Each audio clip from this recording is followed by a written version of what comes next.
In this video, I'm going to show you how to work on the next section, which is a tertiary color. It's red-orange. First, we need to make the red-orange. So as I said in the last video, whenever you're mixing a color, you want to start with a lighter color and then add the more saturated hue to that.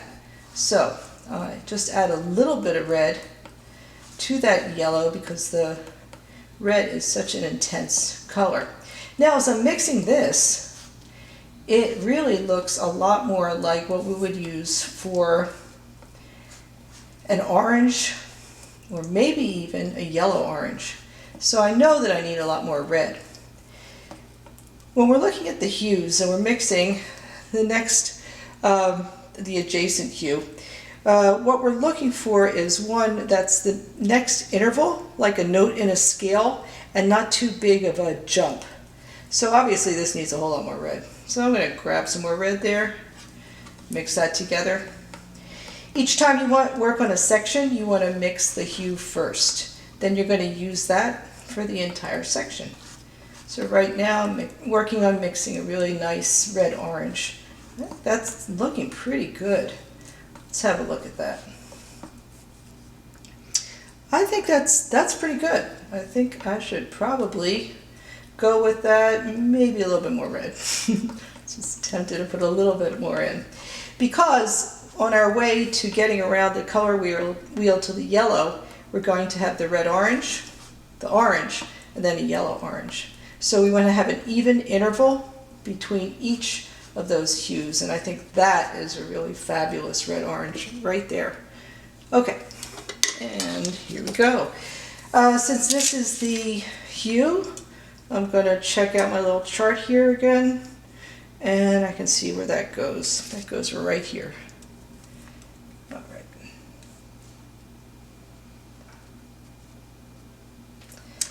Okay, so again, using a filbert brush. Flat brush would be absolutely fine too.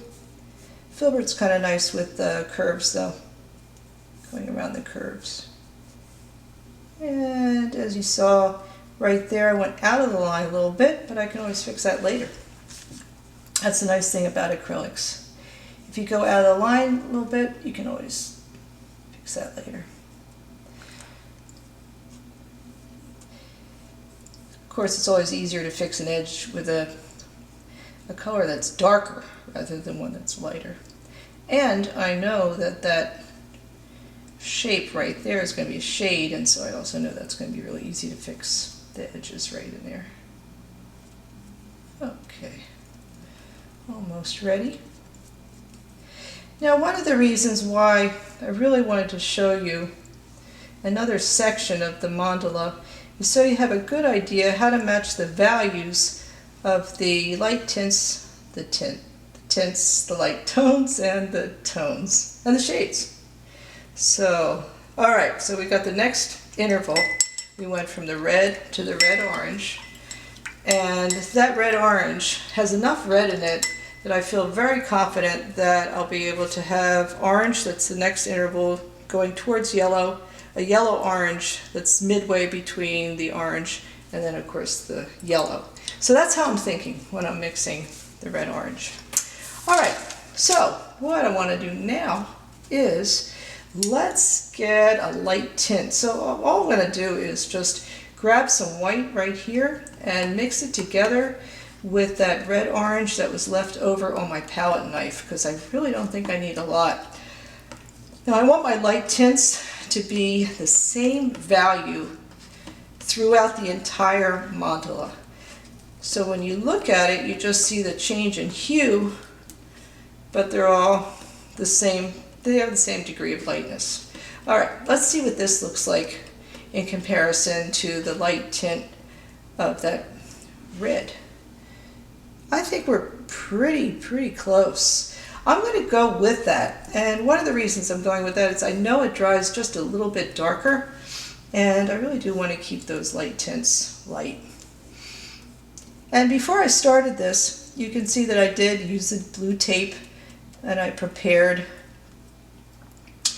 this section so I could paint it and not worry about the edges. All right, a little bit more in here.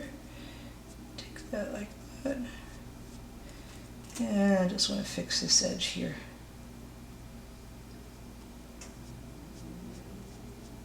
Okay. And then I do want to just pull it together a little bit before I'm done to flatten out those brush strokes. And I would rather there not be a ridge along the edge of it, so I think that looks pretty good. Okay, it's time for the tint, which is that one.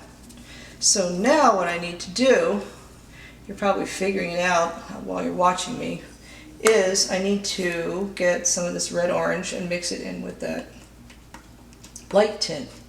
What I'm aiming for is I'm trying to make my tint the same value as that. So the red orange tint needs to be the same value as the red tint. And that's what we're playing with here. I think it's a lot of fun. This will keep you entertained for quite a while. All right, too light. So I'm going to get a little bit more of that right in there.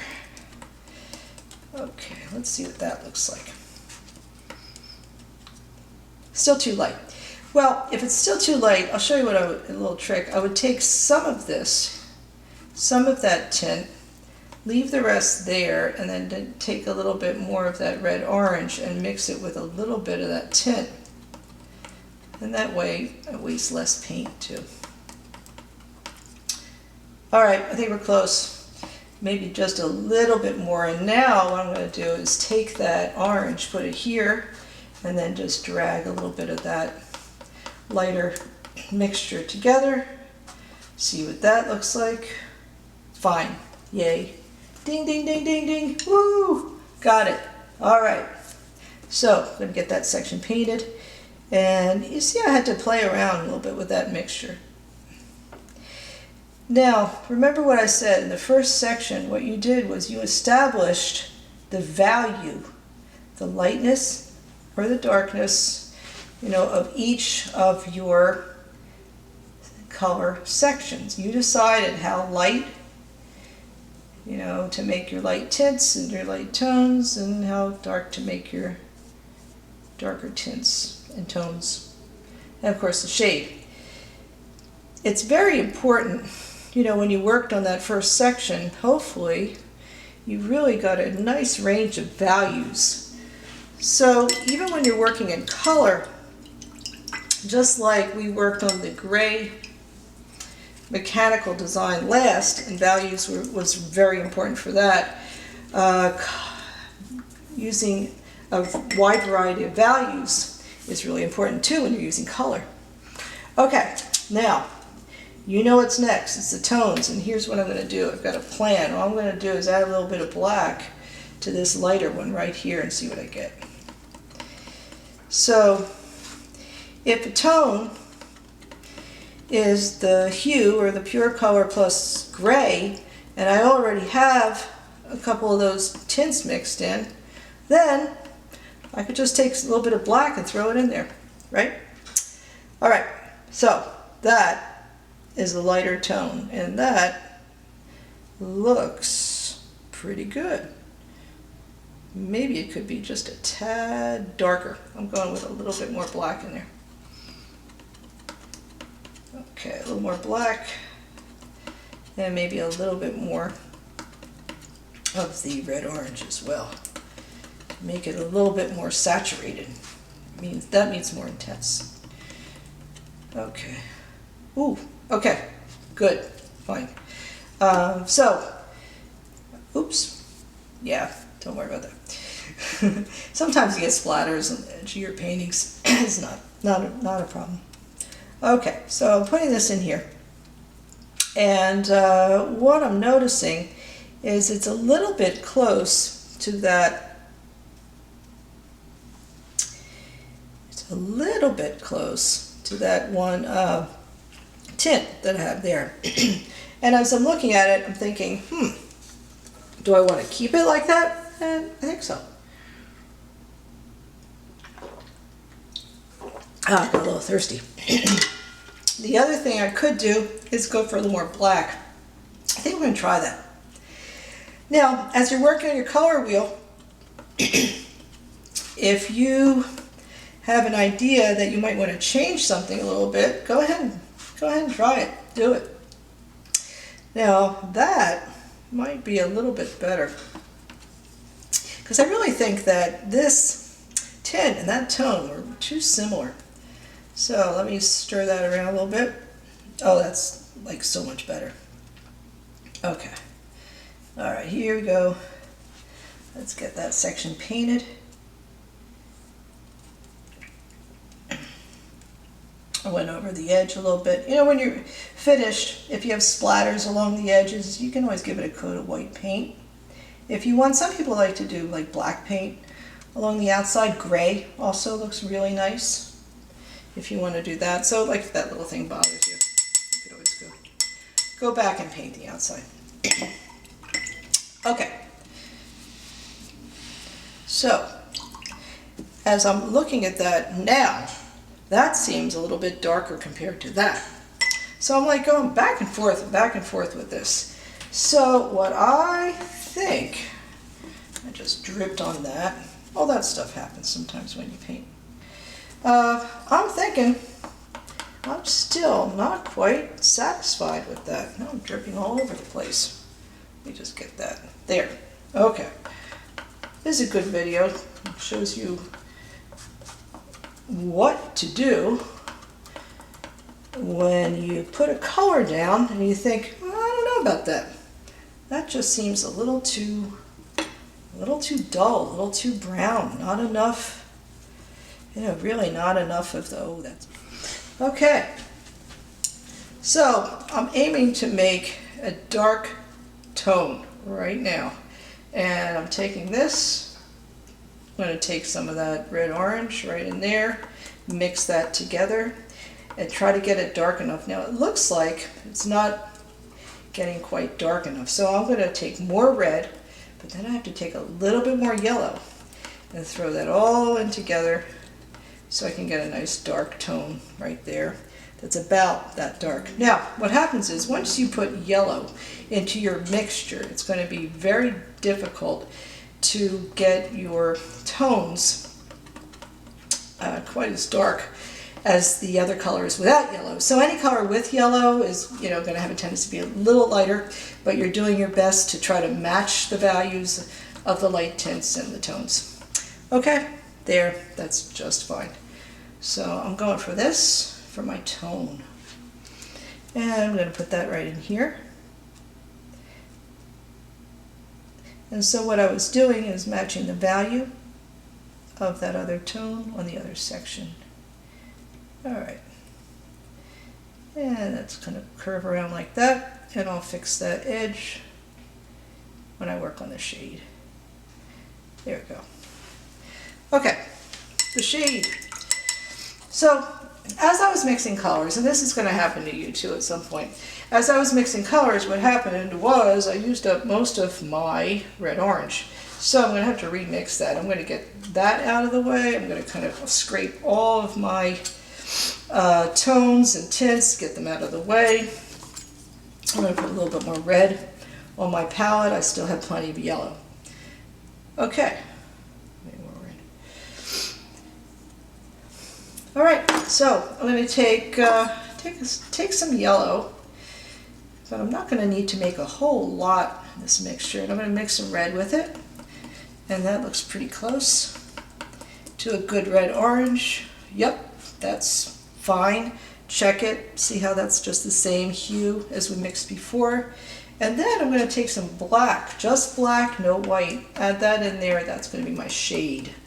And remember, you want your shades to always look a little bit like the color, and you don't want them to look black, totally black. You can see this is a really nice, warm, orangey brown. Okay, so it's a nice, warm, reddish, orangey brown. That's looking pretty good. I might throw a little bit more red in there, because I think that would make it a little bit more accurate. And comparing that to the other shade, looks pretty good.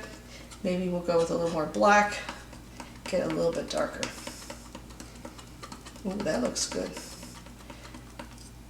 Okay, that's it. That's what I'm going with. So that will be my shade with the red-orange section. And so in here, I'm gonna get that side painted like this. This side here, coming around this way. Okay, fixing that curve a little bit like there. And in here,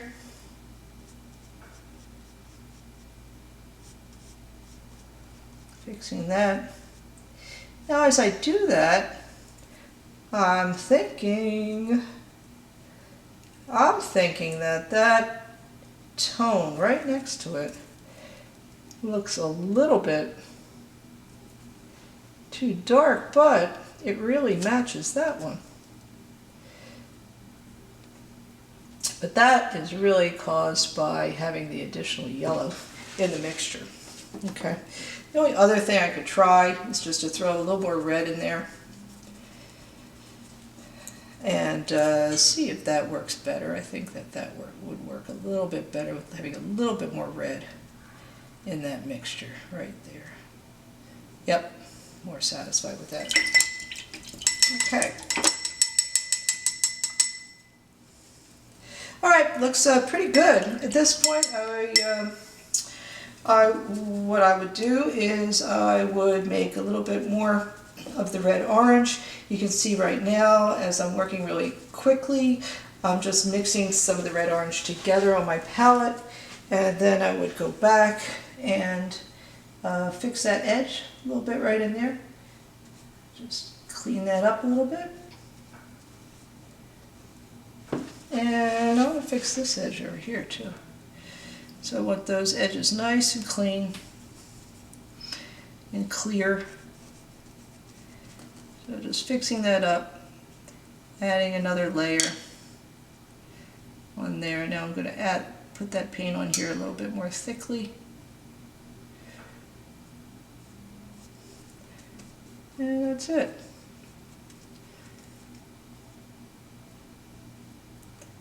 Okay, that's your tertiary section. Ready to go. This is always the funnest part, just taking off the blue tape. Like that. And this is what I want you to notice, how those values are similar, those values are just right.